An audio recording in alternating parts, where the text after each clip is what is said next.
Heute gibt es noch mal einen Nachschlag in Sachen Lang-LKW bis 25 Meter 25, denn es gibt ja noch die Typen 4 und 5. Jetzt werdet ihr sagen, what?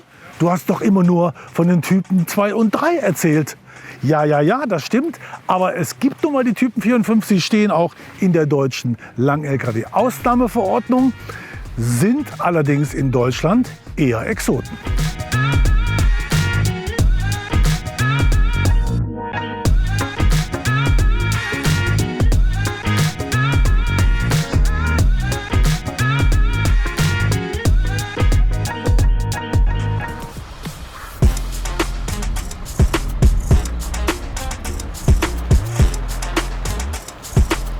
Der Lang-LKW Typ 4 ist der sogenannte B-Double oder aber auch Link-Trailer.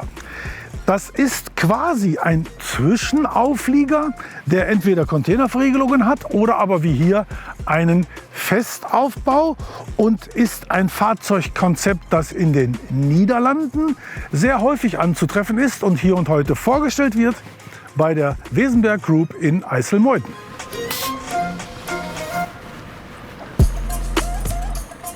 Der B-Double ist ein Zweiachs-Auflieger, dessen hydraulisch angelenktes Zweiachs-Aggregat mittels der Zugmaschine ausgezogen werden kann und dann die Sattelkupplung freilegt für den zu verlinkenden Standardtrailer und daher der Name Link-Trailer.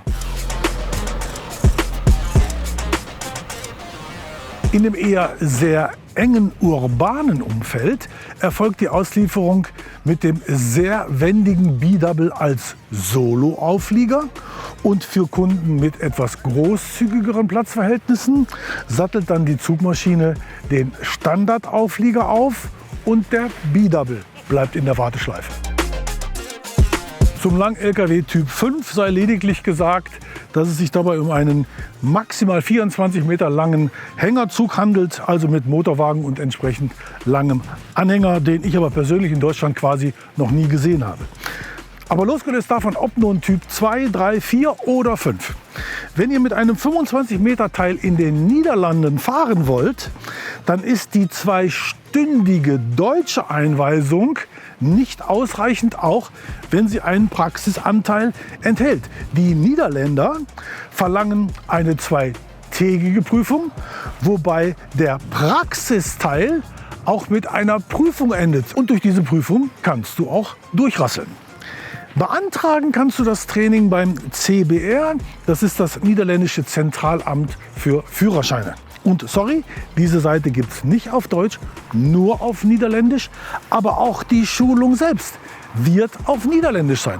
Du kommst also nicht umhin, dir rechtzeitig einen dich begleitenden Dolmetscher zu suchen.